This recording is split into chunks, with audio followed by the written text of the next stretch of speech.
चलिए, individual differences हम लोग आज पढ़ेंगे, व्यक्तिगत विभिन्नता, यानी कि कोई भी दो व्यक्ति जो है वो रूप, रंग, ठीक है, आकार, व्यक्ति, पर्सनालिटी अपना, उसकी वजह से बुद्धि यानी कि इंटेलिजेंसी, किसी भी गुण की वजह से क्या होता है, कभी भी एक समान नहीं। कोई भी संसार का कोई भी दो व्यक्ति कभी भी किसी भी रूप से एक समान नहीं होता है, उसमें हमें कोई ना कोई व्यक्तिगत विभिन्नता नजर आएंगी। हर एक व्यक्ति में व्यक्तिगत विभिन्नता हमें देखने को मिलेगा, चाहे वो एक ही माता पिता के दो जुड़वा संतान क्यों ना हो, उसमें भी हमें व्यक्तिगत विभिन्नता देखने को मिलेगी। चाहे वो उसका बुद्धि के क्षेत्र में हो, चाहे शारीरिक क्षेत्र में हो, चाहे मानसिक क्षेत्र में हो, चाहे रंग रूप में हो, चाहे सांवेगिक रूप से हो, किसी न किसी क्षेत्र में कोई ना कोई डिफरेंसेस देखने को मिलेगा। जब दो लोग एक समान हो जाएंगे ना, तो पूरा दुनिया जो है रोबोट की तरह हो जाएगा। कभी भी, इसीलिए कभी भी कोई भी दो व्यक्ति एक समान नहीं होता, ये हम लोग का प्राकृतिक नेचुरली है हम लोग का। कभी भी कोई भी दो व्यक्ति एक समान नहीं होते हैं, एक जैसे बिल्कुल नहीं, उनमें कुछ ना कुछ हमें विभिन्नताएं नजर जरूर आए। ठीक है, तो व्यक्ति में अनेक समानताएं होती हैं, फिर भी व्यक्ति किसी न किसी प्रकार से पूर्णतः एक दूसरे के समान नहीं होता है।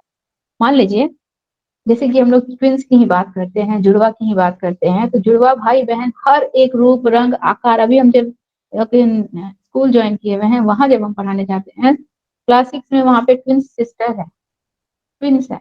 हूबहू पहले दिन जब हम गए थे तो एक ही सिस्टर आई थी, दूसरे दिन हम गए तो देखी कि दो दो एक जैसी बैठी हुई है, एक जैसी दो दो कैसे हो गई। तब हम गौर किए तो एक का यहाँ पे क्या था, तिल था, बाकी हूबहू हर चीज दोनों का एक समान है, लेकिन एक का क्या है, यहाँ पे तिल है। तो फिजिकली रूप से एक डिफरेंसेस हम लोग को ऐसे दिखा, ऐसे देखा जाए तो और भी बहुत क्षेत्र में उसमें डिफरेंसेस होंगे। इंटेलिजेंसी के क्षेत्र में उनमें डिफरेंस होंगे, बुद्धि के रूप में देखा जाए तो सांवेगिक रूप से डिफरेंस होंगे, ठीक है, फिजिकली स्ट्रेंथ के रूप में उनमें डिफरेंसेस पाए जाएंगे। तो अभी तो उतना हम गौर नहीं किए, लेकिन हमें एक फिजिकली डिफरेंस क्या दिख गया कि एक के यहाँ पे तिल है, एक में तिल नहीं है, तो ये एक डिफरेंस हमें उसमें दिखा। तो यहाँ पे कहने का मतलब यही है कि संसार का कोई भी दो व्यक्ति किसी भी रूप से कभी भी एक समान नहीं हो सकता। एक समान हो गया यानी कि वो रोबोट बन गया। तो हम लोग रोबोट वाली दुनिया में नहीं रहते हैं, हम लोगों में अंतर, ये प्राकृतिक नियम है कि हमें कोई ना कोई अंतर जरूर नजर आएगा। ठीक है, तो एक ही माता पिता की संतान भी आपस में क्या होते हैं, विभिन्न गुण वाले होते हैं।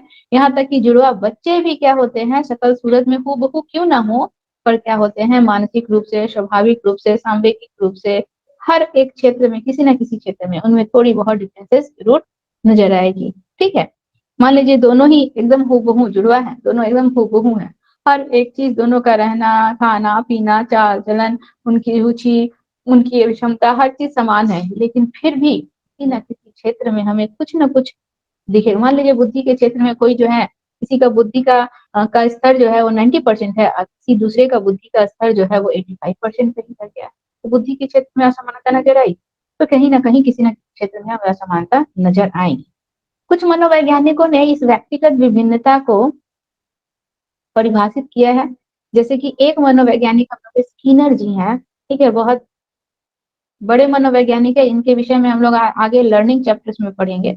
बहुत इनके उन्होंने बहुत सारे थ्योरी दिए हैं वहां पे लर्निंग में, तो उनके विषय में हम लोग वहां पे पढ़ेंगे और डिटेल में। तो व्यक्तिगत विभिन्नता में उन्होंने व्यक्तिगत विभिन्नता के विषय में बताया है कि व्यक्तिगत विभिन्नताओं से तात्पर्य व्यक्ति के उन सभी पहलुओं से है जिनका मापन या मूल्यांकन किया जा सकता है, यानी कि जिसका हम लोग माप सकते हैं। बुद्धि को भी मापा जाता है, निकाला जाता है, बुद्धि दर निकाली जाती है, बुद्धि का भी मापन हो सकता है। शारीरिक रूप से अगर कोई मोटा है, कोई पतला है, कोई लंबा है, कोई छोटा है, इसका भी मापन किया जा सकता है।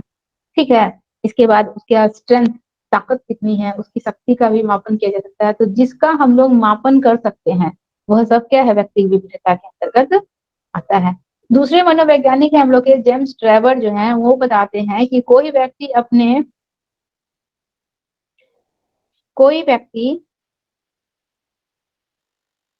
कोई व्यक्ति अपने समूह के शारीरिक तथा मानसिक गुणों के औसत से जितना भिन्नता रखता है उसे व्यक्तिगत विभिन्नता कहते हैं। मान लीजिए वो अपने समूह में, उसका अपना एक समूह है, अपना एक ग्रुप है, उस ग्रुप में एक लड़का जो है सबसे ब्रिलियंट है, व्यक्तिगत रूप से विभिन्न हो गया। उस ग्रुप में एक लड़का जो है वो सबसे मोटा है, व्यक्तिगत रूप से विभिन्न हो गया। उस ग्रुप में एक लड़का जो है वो सबसे पतला है, व्यक्तिगत रूप से विभिन्न हो गया। उस ग्रुप में एक लड़का जो है सबसे नाटा है, व्यक्तिगत विभिन्नता हो गई। ये सब क्या है? व्यक्तिगत विभिन्नता है। इन सबको हम देख भी सकते हैं और मेजर भी कर सकते हैं। ओके, अगला बोल रहा है, स्लेवर है हम लोग के एक मनोवैज्ञानिक, उनके अनुसार क्या बोल रहा है कि शरीर के रंग के आकार, गति, बुद्धि, ज्ञान, उपलब्धि, रुचि, इन सब के आधार पर ही, इन सब लक्षणों के आधार पर भी हमें व्यक्ति में व्यक्तिगत विभिन्नता देखने को मिलती है। ठीक है, किसी किसी का लक्षण, मान लीजिए कोई ट्विन सिस्टर ही है, किसी किसी का लक्षण ऐसा होता है कि वह किसी से भी कुछ भी मांग लेती है, किसी का लक्षण ऐसा है कि वह कभी किसी से कुछ मांगती नहीं है। तो उसके व्यवहार में अंतर दिख रहा है। उसकी किसी का इंटरेस्ट जो है वो ड्राइंग में है और दूसरी बहन का इंटरेस्ट जो है वह जो है क्रिकेट में है, तो दोनों की रुचि में अंतर आ रही है, तो किसी न किसी क्षेत्र में हमें अंतर नजर आएगा। इन्हीं सबको हम लोग क्या कहेंगे? व्यक्तिगत विभिन्नता। तो व्यक्तिगत विभिन्नता को अगर देखा जाए तो मुख्यतः दो श्रेणियों में हम लोग इसको डिवाइड कर सकते हैं। ठीक है, व्यक्तिगत विभिन्नता को दो श्रेणियों में हम लोग डिवाइड कर लेंगे। पहला होता है, आज निशांत जी नहीं जुड़े हैं, नहीं, पहला है व्यक्तिगत विभिन्नता में हम लोग का कि व्यक्ति के अंदर विभिन्नताएं, जिसे अंतरा व्यक्तिक विभिन्नता कहते हैं। व्यक्ति के अंदर यानी कि स्वयं मेरे अंदर जो विभिन्नताएं हैं, मेरे अंदर जो भी अलग अलग डिफरेंट डिफरेंट क्वालिटीज हैं, विभिन्नताएं हैं, वो उसको हम लोग क्या कहते हैं? अंतरा व्यक्तिक विभिन्नता, इंटर इंडिविजुअल डिफरेंसेस। ठीक है, इसको अच्छे से ध्यान से समझिएगा आप लोग। अंतरा व्यक्तिक विभिन्नता इसको कहते हैं, जो व्यक्ति के स्वयं के अंदर विभिन्नताएं होती है उसको अंतरा व्यक्ति कहते हैं। ठीक है, इसमें बोल रहा है वैसी विभिन्नता जो व्यक्ति से दूसरे व्यक्ति में हो उसे अंतरा व्यक्ति विभिन्नता कहते हैं। यानी कि मेरे और आपके अंदर कुछ ना कुछ तो डिफरेंसेस होंगे, कुछ ना कुछ तो अंतर होंगे। फिजिकली भी देख लीजिए, मेंटली भी देख लीजिए, इमोशनली भी देख लीजिए, हमारे अंदर कुछ ना कुछ क्या है? डिफरेंसेस है। तो वो क्या है हम लोग का? अंतरा व्यक्ति को। और एक होता है खुद के साथ, यानी कि अंतर व्यक्ति, यानी कि अंतरा व्यक्ति का मतलब होता है खुद के साथ। और एक वर्ड होता है हम लोग का अंतर व्यक्ति, एक वर्ड होता है अंतरा और एक वर्ड होता है अंतर। अंतरा यानी कि खुद के साथ व्यक्तिगत विभिन्नता, और अंतरा यानी कि दूसरों के साथ विभिन्नता।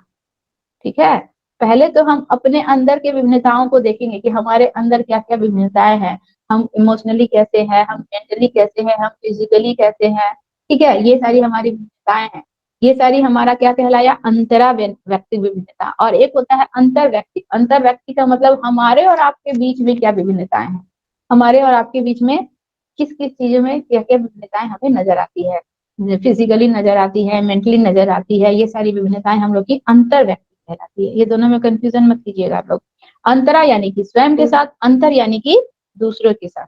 ओके, देखिए स्किनर के अनुसार व्यक्तिगत विभिन्नता की विशेषताएं हम लोग देखते हैं क्या क्या है। व्यक्तिगत विभिन्नताएं की विशेषता, विभिन्नता सबसे पहली तो कि हर एक व्यक्ति में विभिन्नताएं नजर आती हैं एक दूसरे से।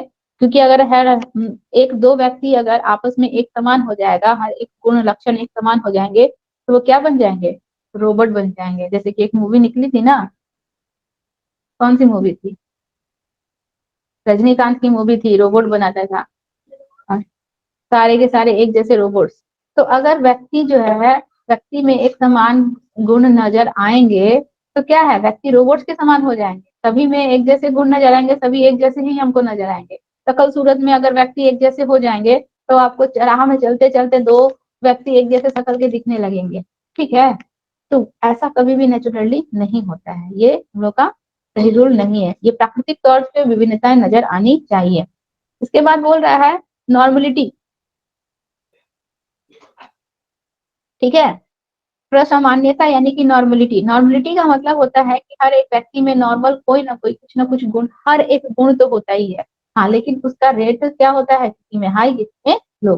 जैसे कि कोई व्यक्ति है, बुद्धि से बहुत ज्यादा तेज है, लेकिन किसी व्यक्ति का बौद्धिक क्षमता जो है परसेंटेज में कम हो गया, कोई उससे भी कम हो गया, कोई पूरी तरह से क्या है, किसी का परसेंटेज एकदम जीरो हो गया।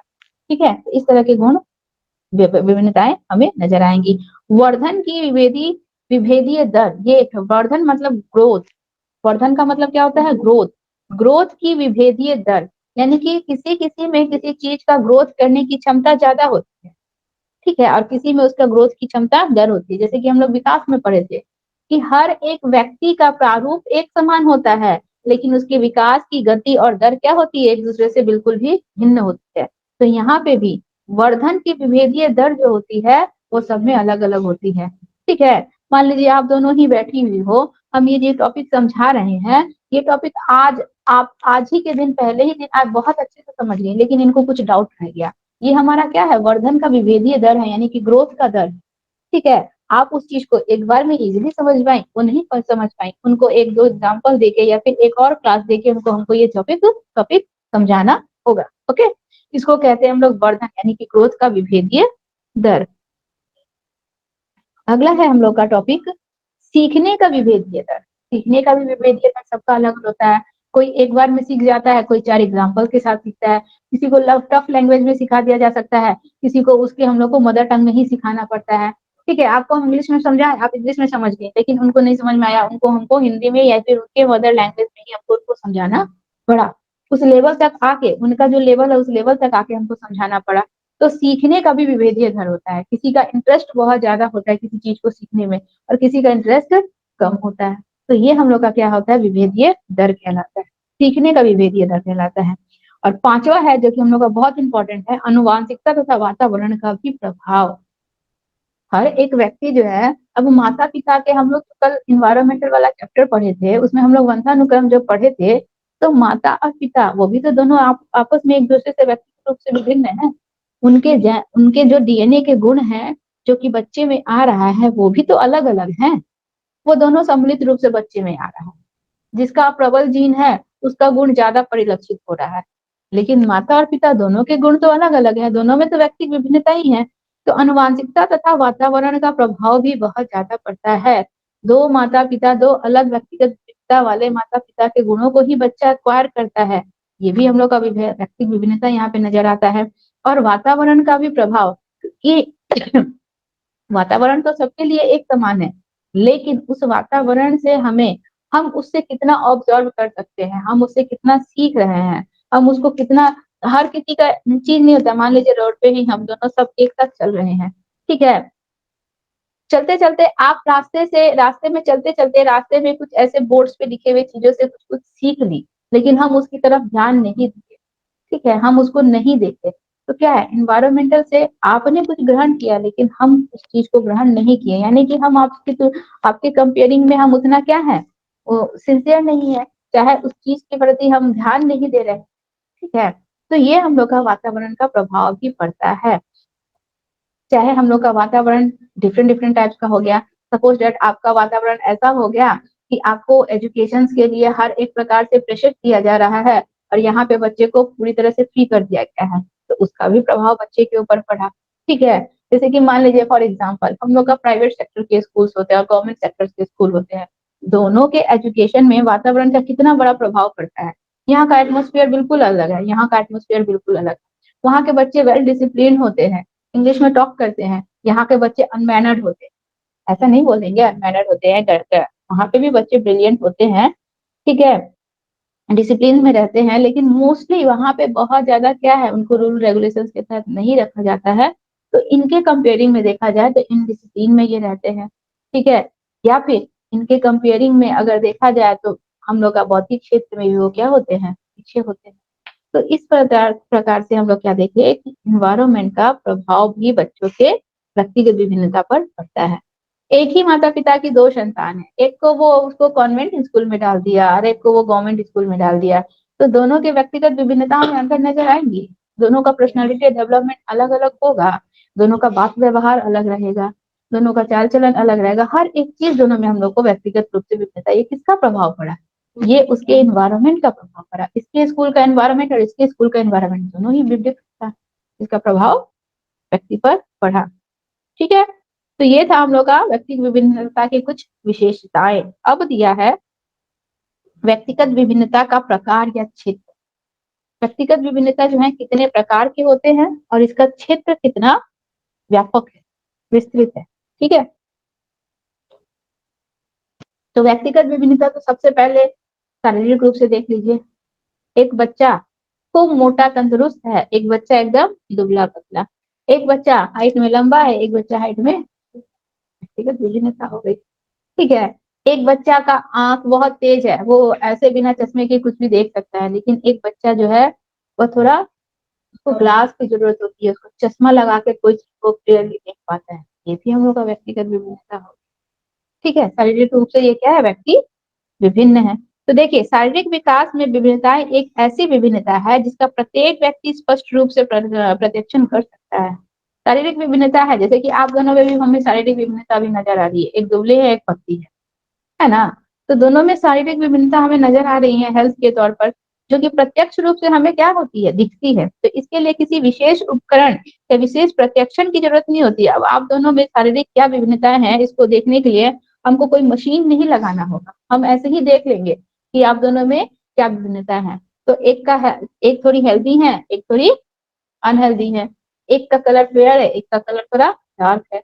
ये सारी शारीरिक विभिन्नताएं हमें स्पष्ट रूप से दिख रही है, इसके लिए हमें किसी मशीन की जरूरत नहीं है। ओके, तो कोई व्यक्ति अधिक क्या होता है, गोरा होता है, तो कोई व्यक्ति अधिक सांवला होता है। सेकंड पॉइंट बोल रहा है मानसिक विकास, यानी कि मानसिक विभिन्नता। मानसिक विभिन्नता अगर देखा जाए तो मेंटली भी बालकों में बहुत सारी विभिन्नताएं नजर आती है। यहाँ पे हम लोग तीन जान बैठे, मेंटली हम लोग में बहुत सारे डिफरेंसेस हैं, अलग विभिन्नताएं हैं। अच्छा, कोई चीज ऐसा है जो टफ चीज है, आप बना लेंगी, आप उसको उसको बनाने में सक्षम नहीं है, तो मानसिक रूप से भिन्नता नजर आ ही नहीं है। ठीक है, रास्ते पे चल रहे हैं, कोई ऐसे सिचुएशन में फंस गए कि आपका दिमाग काम करना बंद कर दिया, लेकिन इनका दिमाग काम कर रहा है कि सिचुएशन से कैसे निकलना है और कैसे भागना है। तो मेंटली हम लोग का क्या है, भिन्नता नजर आ रही है। एक का माइंड वहां पे स्टॉप हो गया, लेकिन एक का माइंड अभी भी वर्क कर रहा है, यानी कि वो मेंटली आपसे ज्यादा एबल है, ओके, उस सिचुएशंस को हैंडल करने के लिए। तो ये हम लोग का हर एक क्षेत्र में, मानसिक क्षेत्र में देखा जाए, बुद्धि के क्षेत्र में कोई बच्चा बहुत ही सृजनात्मक होता है, कोई बच्चा प्रतिभाशाली होता है, कोई बच्चा मंद बुद्धि वाला भी हो जाता है मेंटली अगर देखा जाए तो ये हम लोग का मेंटली विभिन्नता यहाँ पे नजर आती है। थर्ड पॉइंट बोल रहा है सांवेगिक विभिन्नता, यानी कि इमोशनल डिफरेंसेस।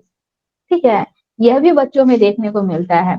एक ही माता पिता की दो संतान, एक बच्चा जो है रोअंतु है, बात बात पे रोने लगता है, थोड़ा सा कोई डांट दिया रोना स्टार्ट कर दिया, अंधेरे में चला गया रोना स्टार्ट कर दिया, थोड़ी सी विकट परिस्थिति आ गई रोना स्टार्ट कर दिया। लेकिन एक बच्चा जो है एकदम गंभीर रहता है, वो विकट से विकट परिस्थिति का सामना अच्छे से कर लेता है, थोड़ी सी बात में कभी नहीं डांटता है, सिचुएशन का सामना करने आता है।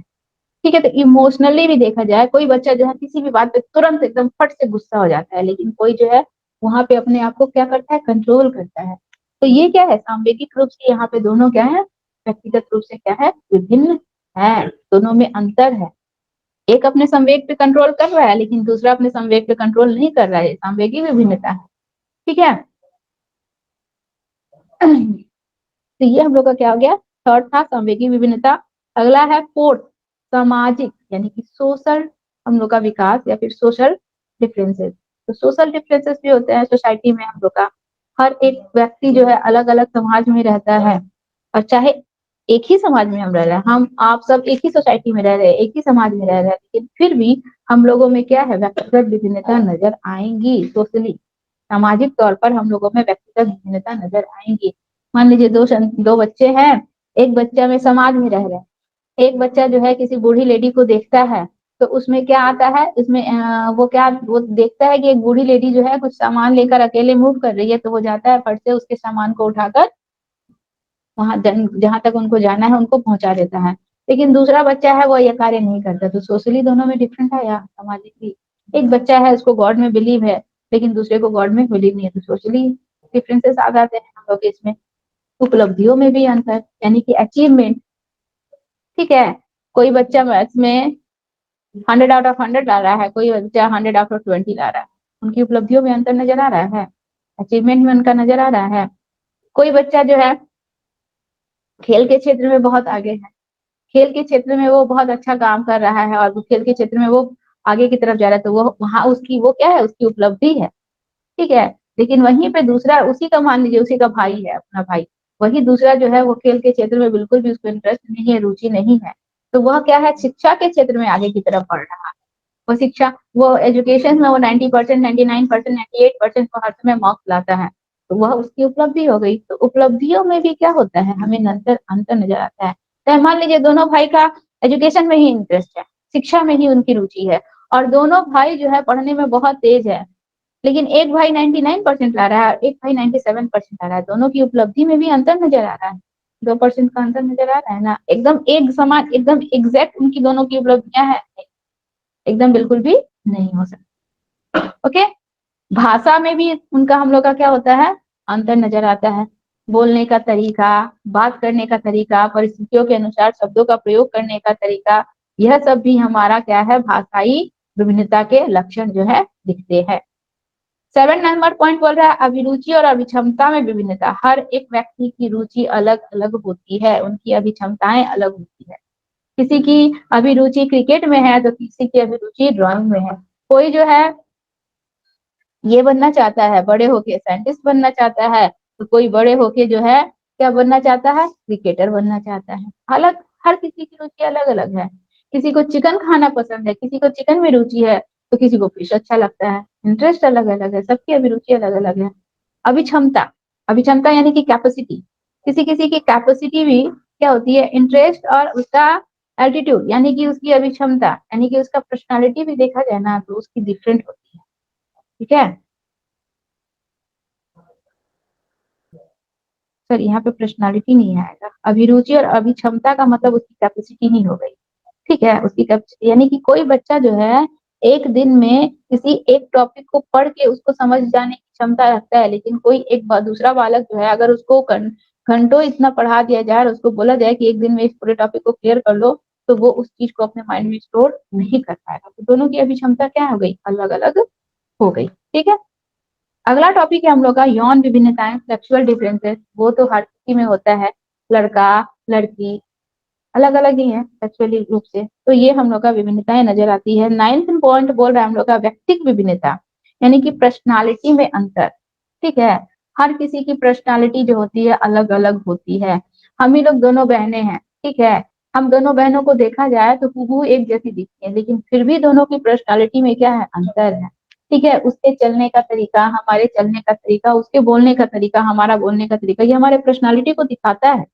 तो यह चीजें हम लोगों में अंतर, भले देखने से हम लोग दोनों एक जैसी देखेंगे, नाक नक्श रंग रूप जैसा सब चीज एक समान दिखेगा, लेकिन फिर भी पर्सनालिटी क्या है, बोलने चालने हर चीज में थोड़ा बहुत हमें अंतर जरूर नजर आएगा। 10th नंबर हम लोग का आखिरी जो पॉइंट है, ज्ञानात्मक और क्रियात्मक क्षमताओं में भी अंतर होता है, यानी कि किसी का जो हम लोग का सेंसरी और मोटर जो रहता है ना, मतलब सेंसरी और सेंस ऑर्गन जो होता है, जैसे कि मान लीजिए मेरी छोटी वाली बहन है, जब वो रोड पे चलती है तो कौन कहाँ से जा रहा है, क्या कर रहा है, वो चारों तरफ उसका नजर रहता है। लेकिन हम जब रोड पे चलते हैं ना तो हम अपने ही धुन में चलते हैं। ठीक है, बगल से कोई कुछ कर रहा है, क्या कर रहा है, उस पर हम फोकस नहीं करते हैं। वो क्या है, वो सेंसरी यानी कि वो अपने ज्ञानेंद्रियों से पूरी तरह से बाहर में एनवायरमेंटल के टच में जब आती है, एनवायरमेंट में आती है, बाहर के माहौल में आती है, तो पूरी तरह से एक्टिव रहती है, हर एक तरह से एक्टिव रहती है कि सामने से कौन आ रहा है, कौन हम पे क्या कमेंट करके जा रहा है, कौन हमको किस नजर से देख रहा है। तो वो क्या है, पूरी तरह से सेंसिटिव, मतलब अपने सेंस ऑर्गन से क्या है, एक्टिव है। लेकिन बहुत से लोग ऐसे होते हैं जो बिल्कुल भी एक्टिव नहीं होते हैं। मोटर डेवलपमेंट यानी कि क्रियात्मक रूप से भी, ठीक है, अब हम देख रहे हैं कि सामने से कोई व्यक्ति आ रहा है, वो हमको पुश करेगा चाहे कुछ करेगा, तो वो पहले ही से क्या हो गई, एक्टिव हो गई, या तो उसको मारेगी या फिर कुछ साइड हो जाएगी। तो हम लोग का शारीरिक तौर पे भी, क्रियात्मक तौर पर भी लोगों में व्यक्तिगत विभिन्नता होती है। ठीक है, मान लीजिए हम ही दो जान हैं, ठीक है, अगर दोनों जन को रेस लगा दिया जाए तो देखेंगे कि आप हमसे जल्दी दौड़ गई और हम पीछे ही रह गए और हाँफने लगे, तो क्रियात्मक तौर से क्या है, आप हमसे ज्यादा एक्टिव है, ये हमारा व्यक्तिगत विभिन्नता हो गया। ठीक है, तो ये था हम लोग का व्यक्तिगत विभिन्नता के कुछ प्रकार। अगला देखिए, व्यक्तिगत विभिन्नता के कारण। किन किन कारणों से एक व्यक्ति जो है दूसरे व्यक्ति से हमें भिन्न या अलग दिखता है या नजर आता है, क्या क्या कारण है। तो हम लोग का व्यक्तिगत विभिन्नता के कारणों में अगर देखा जाए तो बहुत सारे कारण हैं। सबसे पहले तो एक बालक दूसरे बालक से अपने वंशानुक्रम हेरिडिटी के कारण जो है भिन्न होता है। मान लीजिए हम और आप, हम अपने माता पिता से जो डीएनए के द्वारा गुण प्राप्त किए हैं, ऑब्वियसली आपके माता पिता का डीएनए अलग होगा, आपके अंदर जो आपके माता पिता से जो गुण आए हैं वो डिफरेंट होगा। हमारा और आपका तो कभी मैच नहीं करेगा, वो तो डिफरेंट ही होगा ना। हाँ, हमारा और हमारी बहन का मैच करेगा। हमारे अंदर और हमारी बहन के अंदर जो डीएनए आया, जो डीएनए के द्वारा गुण आया, वो दोनों का मैच करेगा। लेकिन हो सकता है कि हमारे अंदर पिता का ज्यादा गुण आ गया है और उसके अंदर माता का ज्यादा गुण आ गया। माता पिता में भी तो दोनों व्यक्तिगत रूप से दोनों ही तो भिन्न है ना, दोनों में तो अलग अलग गुण परिलक्षित हो रहे हैं ना। तो जरूर जाहिर सी बात है कि पिता का मेरे में ज्यादा गुण आ गया है और उसमें माता का चला गया है, तो दोनों में डिफरेंस आया। दोनों के का डीएनए एक ही है, दोनों का हम लोग का बायोलॉजिकल हम लोग का गुण एक ही है, लेकिन फिर भी हम लोग में दोनों में क्या आ गया, डिफरेंसेस आ गया। तो अनुवांशिक रूप से दो व्यक्ति भी, उन दो व्यक्तियों में भी क्या होता है, उन लोग का व्यक्तिगत विभिन्नता नजर आती है।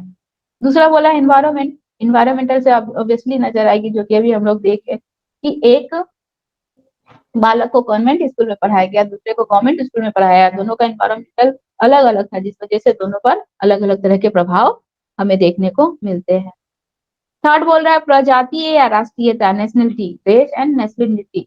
इसकी वजह से भी बालकों में व्यक्तिगत विभिन्नता देखने को मिलती है। अब हम लोग यहाँ के रहने वाले हैं, बाशिंदे हैं भारत के, ऑस्ट्रेलिया और अमेरिका के जो रहने वाले व्यक्ति हैं, उनकी उनका रहन सहन, खान पान, वेशभूषा, हर एक चीज डिफरेंट है। तो व्यक्तिगत रूप से तो विभिन्न है ना हम लोग की प्रजाति अलग है, हम लोग की नेशनलिटी अलग है, हर एक चीज से हम लोग क्या है, एक दूसरे से डिफरेंट है। बुद्धि के तौर पर हम लोग एक दूसरे से डिफरेंट होते हैं।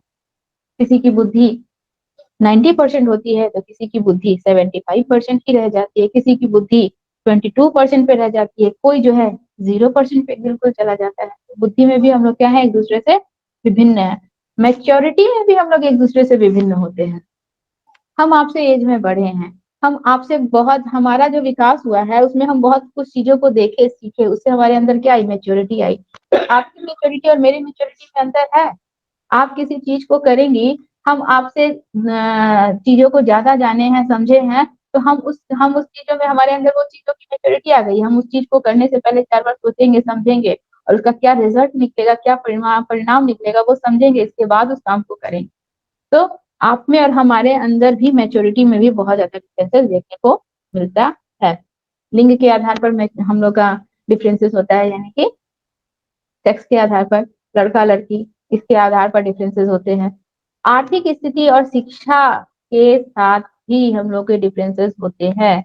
मान लीजिए एक बच्चा जो है बहुत ब्रिलियंट है, पढ़ने में तेज है, लेकिन उसकी आर्थिक स्थिति नहीं है कि उसको जो कुछ भी रिक्वायरमेंट है, वो सारे रिक्वायरमेंट उसके पेरेंट्स उसको फुलफिल नहीं कर पाते हैं, उसकी जरूरतों को पूरा नहीं कर पाते हैं।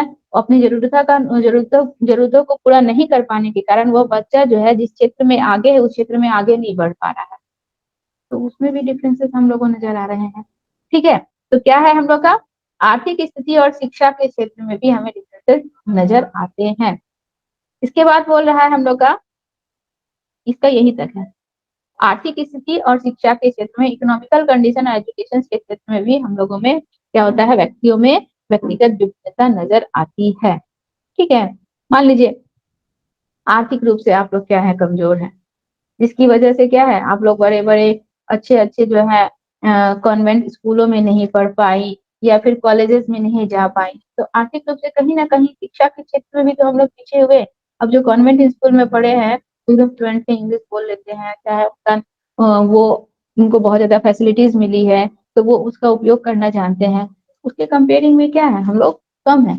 इस तरह से देखा गया तो आर्थिक स्थिति के कारण हम लोग शैक्षणिक क्षेत्र में भी क्या हो गए, उन लोगों से भिन्न भिन्न हो गए, हम लोगों से अलग हम लोग का क्षमता हो गया है। ठीक है, तो ये था हम लोग का इतना, क्या क्या कारण हो सकते हैं, तो ये सारे हम लोग के व्यक्तिगत विभिन्नता के कारण बन सकते हैं। इसके बाद बोल रहा है व्यक्तिगत विभिन्नता के अध्ययन की विधियां। हम लोग किस किस विधि से अध्ययन करेंगे कि यह व्यक्ति जो है दूसरे व्यक्ति से भिन्न है। सबसे पहले बुद्धि परीक्षण के द्वारा बुद्धि का भी निकाला जाता है परसेंटेज, कि आपकी बुद्धि लब्धि कितनी है और आपकी बुद्धि लब्धि कितनी है। हम लोग चैप्टर पढ़ेंगे, इस पर एक विशेष टॉपिक पढ़ेंगे, इसमें बुद्धि लब्धि हम लोग चैप्टर पढ़ेंगे, और आपका बुद्धि कितना है और आपका बुद्धि कितना है परसेंटेज उसमें निकल जाएगा कि आपका बुद्धि 33% है। 33% यानी कि सामान्य बुद्धि वाले, 70% यानी कि तीव्र बुद्धि वाले, 90% यानी कि सृजनात्मक बुद्धि वाले, ऐसे परसेंटेज निकाला जाता है। तो वो हम लोग अलग से एक टॉपिक पढ़ेंगे, चैप्टर पढ़ेंगे। तो बुद्धि परीक्षण के द्वारा हम लोग व्यक्तियों के व्यक्तिगत विभिन्नता के विषय में जान सकते हैं। उपलब्धि परीक्षण, किसकी किसकी उपलब्धि, बच्चे जब एग्जाम देते हैं और रिजल्ट निकलता है तो एक लाया 97%, एक लाया 73%, एक लाया 55%, उससे उनकी उपलब्धियों का परीक्षण हो रहा है। उसने इतना उपलब्धि प्राप्त किया, यानी कि वह बच्चा पढ़ने में सबसे तेज है। इसका उपलब्धि परीक्षण क्या हुआ, ये 73% ही लाया, इसका बुद्धि परीक्षण क्या है, उसके कंपेयरिंग में कम है और उसका उससे भी कम है। तो ये उसकी उपलब्धि है, उसकी उपलब्धियों से हम उसके व्यक्तिगत विभिन्नता को जान सकते हैं। थर्ड बोल रहा है संवेगिक परीक्षण, संवेग के उसके इमोशन से, ठीक है। किसी को अंधेरे रूम में रख दिया गया, कोई एक बालक जो है पूरी तरह से डर गया, डर के रोने लगा, लेकिन कोई एक बालक है वो शांत बैठा हुआ है, उस समस्या उस स्थिति के लिए वो एकदम शांत है और अपने आप को कंट्रोल किए हुए हैं। तो दोनों के इमोशंस में अंतर आ रहा है, एक जो है तुरंत डर गया, लेकिन एक जो है अपने आप को कंट्रोल करके रखा है। एक को किसी बात को बोल देने पे बहुत जल्दी गुस्सा हो गया, लेकिन दूसरा जो है अपने आप को कंट्रोल करके, ठीक है। तो ये हम लोग का सांवेगिक रूप से भी बालकों में क्या होता है, व्यक्तिगत विभिन्नताएं हमें देखने को मिलती है। अभी क्षमता परीक्षण यानी कि कैपेसिटी, हर किसी की कैपेसिटी अलग होती है। किसी की कैपेसिटी 10 रोटी खाने की होती है तो किसी की कैपेसिटी 4 रोटी ही खाने की होती है। हर किसी की कैपेसिटी अलग हो गई, हर किसी की क्षमता अलग हो गई, ठीक है। ये भी हम लोग का अभिक्षमता के कारण भी बालकों में व्यक्तिगत विभिन्नता देखने को मिलती है। अभिरुचि, हर किसी की अभिरुचि अलग अलग हो गई। इस वजह से भी हम लोग क्या कर सकते हैं, दो बालकों के बीच के व्यक्तिगत विभिन्नता का हम लोग अध्ययन कर सकते हैं कि अरे उसकी अभिरुचि तो क्रिकेट खेलने में है और इसकी अभिरुचि खाली फिल्म देखने में और सोने में है, इसका इंटरेस्ट केवल फिल्म देखने और सोने में है। चाहे इसकी अभिरुचि जो है किताबों को, बुक्स पढ़ने में बहुत ज्यादा, और इसकी अभिरुचि जो है वो पोट्री आइटम्स यानी कि मिट्टी के क्ले के अलग अलग थिंग्स बनाने में, अलग अलग चीजों को बनाने में, यानी कि आर्ट एंड क्राफ्ट में इसकी अभिरुचि बहुत ज्यादा है। तो दोनों की अभिरुचियों में हमें अंतर देखने से पता चल जाता है कि दोनों में व्यक्तिगत रूप से विभिन्नताएं हैं। अगला बोल रहा है व्यक्तिगत परीक्षण, उसकी पर्सनालिटी का भी परीक्षण करके हमें पता चल सकता है कि दोनों क्या है, एक दूसरे से व्यक्तिगत रूप से क्या है, भिन्न है। जैसे कि छात्रों के व्यक्तित्वशील गुणों से स्पष्ट हो जाता है। शील गुण का मतलब क्या, उसके अंदर एक स्पेशल क्या होता है, क्षमता होती है, गुण होता है, जिसकी वजह से मान लीजिए आपके अंदर आप पढ़ती हैं लिखती है, लेकिन इसके बावजूद भी आपके अंदर एक स्पेशल क्वालिटी है। वो स्पेशल क्वालिटी क्या है कि आप ड्राइंग बहुत अच्छा करते हो, वो आपका एक शील गुण हो गया, ठीक है। तो वो शील गुणों की वजह से हम लोग को क्या पता चल रहा है कि व्यक्ति में आप इनकी तुलना, आप में क्या है, एक दूसरे प्रकार की पर्सनालिटी है, आपका एक अलग से क्या है, एक गुण है, ठीक है। तो हम लोग क्या करते हैं, जिसका अध्ययन विभिन्न तरह के परीक्षण व्यक्तित्व परीक्षण के आधार पर आसानी से किया जा सकता है। इन विभिन्न परीक्षणों के माध्यम से यह आसानी से सुनिश्चित किया जा सकता है कि एक व्यक्ति या छात्र जो होते हैं वो क्या है, शील गुणों के अन्य व्यक्ति या छात्रों के शील गुणों से कितना अधिक या कम है। मान लीजिए आप दोनों में ही एक प्रकार का शील गुण है, आप दोनों ही ड्राइंग में अच्छी हैं, लेकिन मान लीजिए वहां पे इनका ड्राइंग ज्यादा अच्छा है, शील गुण दोनों का सेम ही है, दोनों की जो अभिरुचि है वो सेम ही है, लेकिन इनका ज्यादा अच्छा है आपकी तुलना ये ज्यादा अच्छा ड्राइंग करती है, या फिर ज्यादा क्रिएटिविटी का यूज करके उसको बहुत क्रिएटिव बना देती है। तो इनकी कैपेसिटी क्या हो गई, आपसे ज्यादा हो गई, इनकी अभिक्षमता क्या हो गई, आपसे ज्यादा हो गई, ठीक है। तो इस तरह से क्या है, दोनों में व्यक्तिगत, दोनों की अभिरुचि एक है, दोनों की पर्सनालिटी एक है, लेकिन फिर भी वहां पे इनका जो है ड्राइंग जो है वो आपकी तुलना ज्यादा अच्छा है, वो ज्यादा मेंटली वहां पे क्रिएटिविटी का यूज करती है, उसको ज्यादा क्रिएटिव बनाने की कोशिश करती है, तो जिसकी वजह से वो दोनों में व्यक्तिगत विभिन्नता हमें नजर आ रही है। ओके, कितना है, आज ही इसको कंप्लीट कर दे टॉपिक को, और दो दो पेज है। क्वेश्चन पूछे, कल जैसे पूछे थे वैसे क्वेश्चन पूछे, हम आप लोग को क्वेश्चन देंगे, ये वाला टॉपिक कंप्लीट करने दीजिए, हम अभी तक जितना टॉपिक पढ़ाए हैं ना आप लोगों को क्वेश्चन देंगे हम, ठीक है। हाँ हाँ कर रही है तो बीमार है तब ना कर रही हैं, ऐसे जानबूझ के नहीं ना कर रही हैं।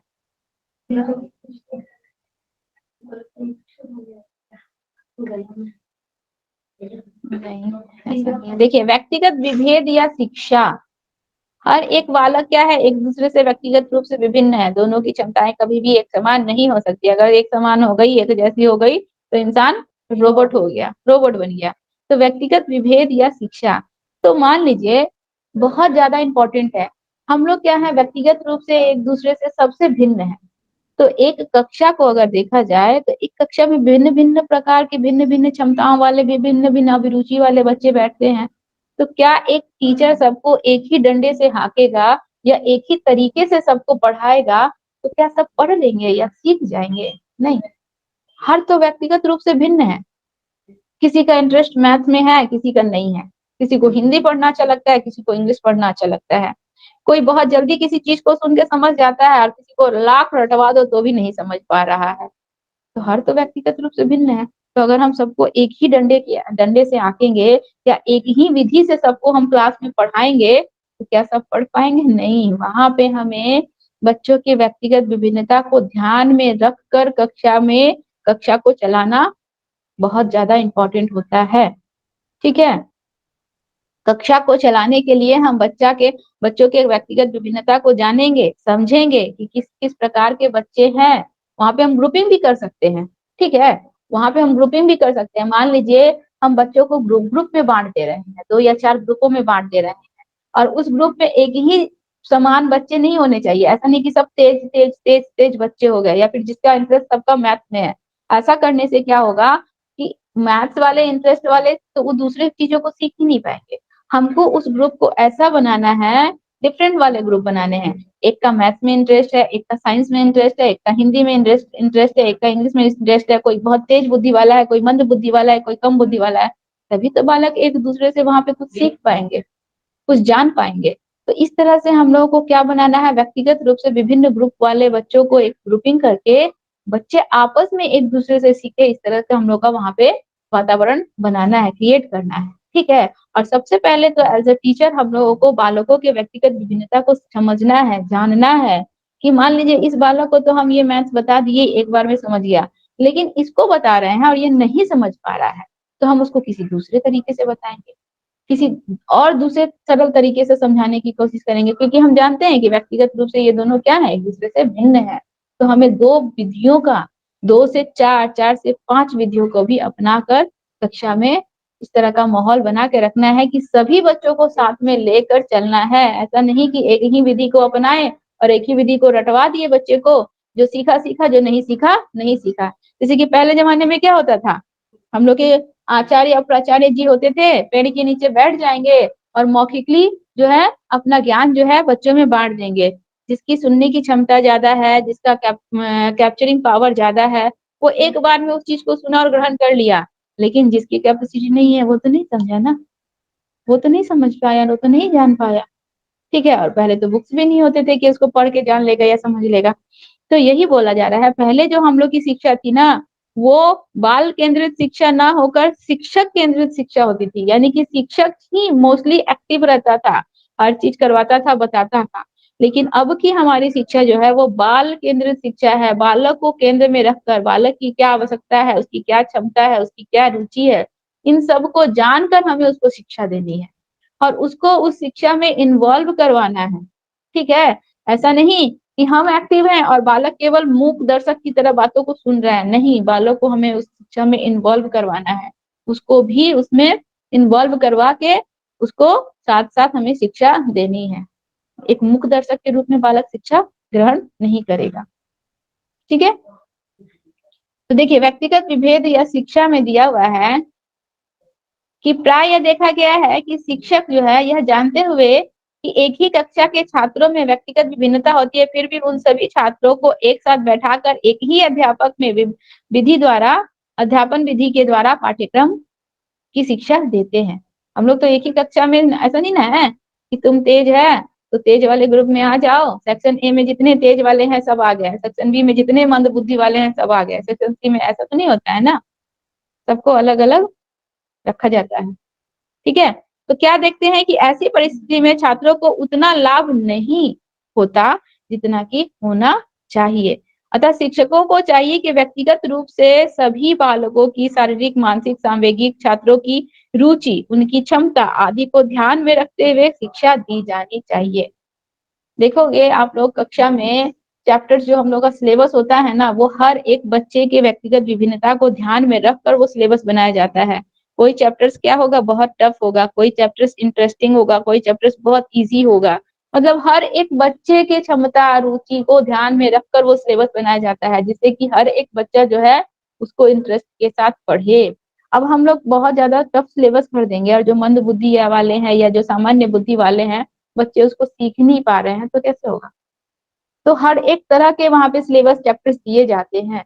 हम लोग जब ईवीएस भी पढ़ेंगे ना, तो देखिएगा अभी हम लोग चैप्टर्स पढ़ रहे हैं वो हम लोग का ईज़ी है। जैसे-जैसे जाएँगे थोड़ा चैप्टर्स हम लोग का इंटरेस्टिंग होगा, थोड़ा अच्छे-अच्छे उसमें और भी हम लोग का नॉलेजेबल चीज़ें जुड़ती जाएँगी या फिर बहुत से ऐसे-ऐसे चीज़ें हम लोग आगे में देखेंगे जो कि क्या है थोड़ा टफ हो जाएगा, थोड़ा टफ लेवल में हो जाएगा। तो क्या है हर एक क्षेत्र के बच्चों का, हर एक की रुचि का, हर एक की क्षमता का ध्यान में रखकर ही हम लोग का क्या बनाया जाता है सिलेबस बनाया जाता है।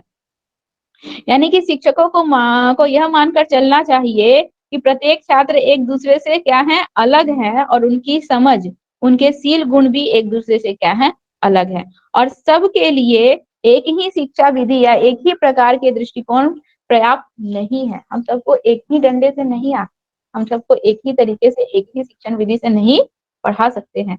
तो व्यक्तिगत विभिन्नता को देखते हुए अध्यापक के समय यह आवश्यक साम स के समक्ष ये आवश्यक है कि शिक्षक को क्या किया जाए, व्यक्तिगत रूप से भी शिक्षा के क्षेत्र को भिन्न-भिन्न विधियों का प्रयोग करके, भिन्न-भिन्न क्षमताओं का प्रयोग करके, भिन्न-भिन्न टेक्नोलॉजी का प्रयोग करके हम बच्चों को शिक्षा दें। मान लीजिए एक कक्षा में एक बच्चा ऐसा है, जिसको ना आँखों से दिखता कम है, वो भी तो व्यक्तिगत रूप से भिन्न है। तो हमें उसके लिए वैसे प्रावधान करने होंगे, हमें उस बच्चे को या तो कक्षा में सबसे पहले बैठाएँ, फर्स्ट बेंच पे बैठाएँ या फिर खिड़की दरवाजा पूरा हमारा जो क्लासरूम है वो पूरा रोशनी से भरा हो, ताकि बच्चे को ब्लैक बोर्ड में देखने में कोई प्रॉब्लम ना हो। मान लीजिए कोई बच्चा ऐसा है जिसको सुनाई बहुत कम देता है या ऊँचा देता है, तो हमें कक्षा में खूब तेज आवाज़ में बोलना है ताकि वह बच्चा भी सुन सके। हमें हर किसी को ध्यान में रख कर इस चीज़ को लेकर आगे बढ़ना है। ठीक है? चलिए यहाँ तक। अभी हम लोग और आगे पढ़ें, इसको रहने दें और 1 से 1.5 पेज है, फिर हम लोग का ये खत्म हो जाएगा। छोड़ दीजिए। छोड़ दें? छोड़ देते हैं। वैसे कल हम लोग का ये बहुत जल्दी टॉपिक खत्म हो जाएगा और अगर कल ये टॉपिक हम लोग का बहुत जल्दी खत्म हो जाता है, तो हम लोग ईवीएस थोड़ा नेक्स्ट टॉपिक इसी सेम डेट में नेक्स्ट टॉपिक स्टार्ट नहीं करेंगे। तो अगर ये टॉपिक हम लोग का बहुत जल्दी कल खत्म हो जाता है, तो हम लोग फिर ईवीएस क्लास सी वाला और आगे कर लेंगे थोड़ा। ठीक है? यस अभी आप मैम। लोग को अभी आप लोग को इसमें कुछ प्रॉब्लम है? कोई क्वेश्चन है?